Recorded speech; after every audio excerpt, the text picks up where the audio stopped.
Hello everyone, आज हम ऐसी कहानी में डाइव करने जा रहे हैं जो आपको सोचने पर मजबूर कर देगी। गैब्रियल गार्सिया मार्केज की famous short story I sell my dreams. ये एक ऐसी स्टोरी है जो सच और सपने के बीच की दीवार को ही गिरा देती है और आखिर में एक ऐसा सवाल छोड़ जाती है जिसका जवाब शायद आपको ही ढूंढना पड़ेगा। तो इमेजिन कीजिए, आप हवाना में हैं, होटल में आराम से ब्रेकफास्ट कर रहे हैं, सुबह के 9 बजे हैं और अचानक समंदर से एक ऐसी अजीब जोरदार लहर उठती है जो कार्स को ऐसे उठा लेती है जैसे वो खिलौने हो और उनमें से एक को सीधा होटल की दीवार में घुसा देती है। क्या शुरुआत है, राइट? सीन एकदम केओटिक और अनबिलीवेबल है। अब इस पूरे हादसे के मलबे में से ऐसी चीज निकलती है जो हमारे नरेटर की यादों का दरवाजा खटखटाती है। एक अंगूठी। और ये कोई ऐसी वैसी अंगूठी नहीं थी। ये सोने की थी, एक सांप के शेप में, जिसकी आंखों में एमरल्स यानी पन्ना जड़े हुए थे।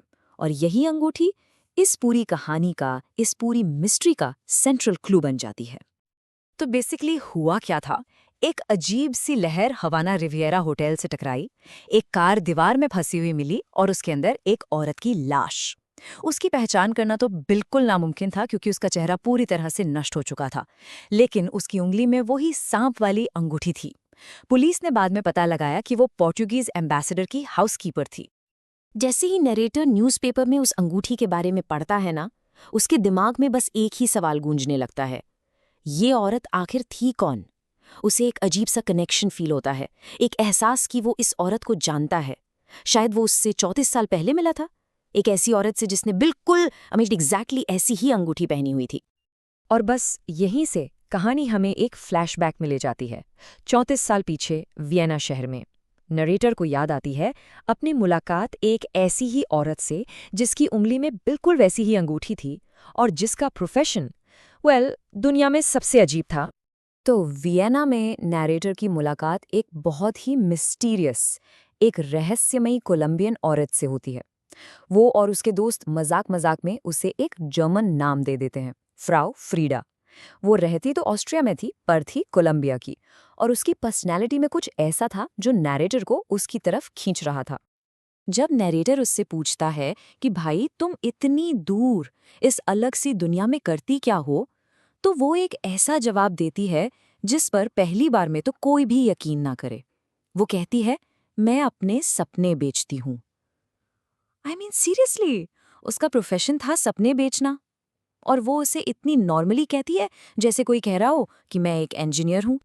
तो ये पावर उसमें आई कहाँ से? देखिए, जब वो सिर्फ 7 साल की थी, उसने एक सपना देखा कि उसका भाई पानी में डूब गया है। उसकी माँ, जो थोड़ी अंधविश्वासी थी, उसने लड़के को तैरने से ही मना कर दिया, लेकिन फ्रॉ फ्रीडा ने सपने का मतलब निकाला कि उसे मीठा नहीं खाना चाहिए। और अजीब बात ये हुई कि वो लड़का चोरी छिपे टॉफी खाते हुए दम घुटने से मर गया। साल बाद वियना में उसने एक अमीर फैमिली में नौकरी मांगी। जब पूछा गया कि तुम्हें क्या आता है, उसने कहा, मेरा एक ही हुनर है, सपने देखना। और फैमिली ने उसे काम पर रख लिया। जल्द ही उसके सपने उस परिवार की पूरी जिंदगी को कंट्रोल करने लगे। उसने अपनी इस अनोखी एबिलिटी को ही अपना करियर बना लिया। एक रात फ्राउ फ्रीदा ने नरेटर को एक अजीब सी वार्निंग दी। उसने कहा, मैंने तुम्हारे बारे में एक सपना देखा है, तुम फौरन वियना छोड़ दो और अगले 5 साल तक यहाँ लौटकर मत आना। उसकी बातों में, उसकी आंखों में इतना कन्विक्शन था, इतना यकीन था कि नरेटर ने उस पर बिलीव कर लिया। वो उसी रात रोम की ट्रेन पकड़ लेता है और फिर कभी वियना वापस नहीं आता। Just imagine the power she held in her words. अब आते हैं कुछ साल बाद। कहानी हमें ले जाती है बार्सिलोना। यहाँ नरेटर की मुलाकात एक बार फिर फ्राउ फ्रीडा से होती है, लेकिन इस बार वो अकेले नहीं हैं। उनके साथ हैं एक बहुत ही मशहूर शख्सियत, a great poet, Pablo Neruda. Pablo Neruda वो एक बहुत ही इंटरेस्टिंग कैरेक्टर है। खाने पीने के शौकीन, दुनिया को लेकर हमेशा क्यूरियस, लेकिन सपनों की भविष्यवाणी जैसी बातों पर उन्हें जरा सा भी यकीन नहीं था। वो एक प्योर रैशनलिस्ट थे, एक स्केप्टिक जो हर चीज को लॉजिक और रीजन से देखते थे। जब नरूदा को फ्राउ फ्रीदा के सपनों के बारे में बताता है तो नरूदा इस बात को एकदम डिसमिस कर देते हैं। उनका कहना था कि अगर भविष्य देखने की ताकत किसी चीज में है तो वो सिर्फ कविता में है, पोएट्री में है, सपनों में नहीं। यहाँ लॉजिक और सुपरस्टिशन के बीच एक क्लियर कॉन्फ्लिक्ट दिखता है। और फिर फिर आता है कहानी का सबसे मैजिकल, सबसे माइंड बॉगलिंग मोमेंट। उस दिन दोपहर को सोने के बाद निरूदा उठते हैं और कहते हैं, मैंने उस सपने देखने वाली औरत का सपना देखा। मैंने सपना देखा कि वो मेरे बारे में सपना देख रही है। It's strange right? पर रुकिए, आगे सुनिए। कुछ देर बाद जब नरेटर फ्राउ फ्रीदा से मिलता है तो वो कहती है, मैंने उस कवि का सपना देखा। मैंने सपना देखा कि वो मेरे बारे में सपना देख रहा है। ये एक इम्पॉसिबल सिमेट्रिकल ड्रीम था, एक ऐसा कोइंसिडेंस जो किसी भी लॉजिक, किसी भी तर्क को चैलेंज कर दे। अनबिलीवेबल। चलिए अब वापस आते हैं प्रेजेंट डे में, हवाना में, जहां से ये सब शुरू हुआ था। नरेटर के दिमाग में अभी भी वही सवाल घूम रहा है, क्या हवाना में मरने वाली औरत सच में वही फ्राउ फ्रीडा थी? अपने शक को दूर करने के लिए नरेटर फाइनली उस पोर्चुगीज एम्बेसडर से मिलता है जिसकी हाउसकीपर वो औरत थी। वो सीधे सीधे उस औरत के बारे में पूछता है जिसके पास वो सांप वाली अंगूठी थी। He just has to know the truth. Narrator सीधा सवाल करता है, आप ये बताइए आखिर वो करती क्या थी? और एम्बेसडर का जवाब कहानी की सारी कड़ियों को जोड़ देता है। वो कहता है, कुछ नहीं, वो सपने देखती थी। And in that one moment सब कुछ क्लियर हो जाता है। हवाना में मरने वाली औरत और वियना की फ्राउ फ्रीडा एक ही थी। तो आखिर इस पूरी कहानी का मतलब क्या है? What is it all mean? इसको समझने के लिए हमें गैब्रियल गार्सिया मार्केज के सिग्नेचर स्टाइल को समझना होगा, जिसे कहते हैं मैजिकल रियलिज्म।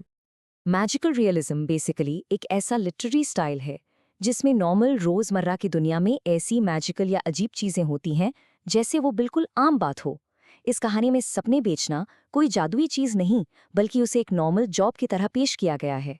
मार्केज उसे इतनी सिंप्लिसिटी से लिखते हैं कि हम एज रीडर्स उस पर सवाल ही नहीं उठाते, हम उसे एक्सेप्ट कर लेते हैं।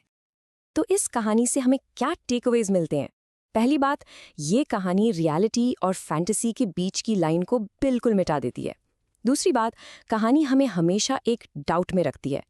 क्या फ्राउ फ्रीडा के सपने सच में प्रोफेसी थे, या फिर ये बस जिंदा रहने का, सर्वाइव करने का एक ब्रिलियंट तरीका था? और वो सांप वाली अंगूठी, वो सिर्फ एक ज्वेलरी पीस नहीं है, बल्कि एक पावरफुल सिंबल है जो उसके मिस्टीरियस पास्ट को उसके ट्रैजिक प्रेजेंट से जोड़ता है। और आखिर में मार्केज हमें एक सवाल के साथ छोड़ जाते हैं, एक ऐसा सवाल जिसका कोई आसान जवाब नहीं है। क्या फ्राउ फ्रीदा सच में एक प्रॉफिट थी, एक भविष्यवक्ता, या फिर वो बस एक मास्टर ऑफ सर्वाइवल थी, एक ऐसी चतुर औरत जिसने दुनिया में जीने का एक अनोखा रास्ता निकाल लिया था? इसका जवाब दोस्तों कहानी में नहीं है, ये आपको और मुझे डिसाइड करना है। और शायद यही इस कहानी की असली खूबसूरती है।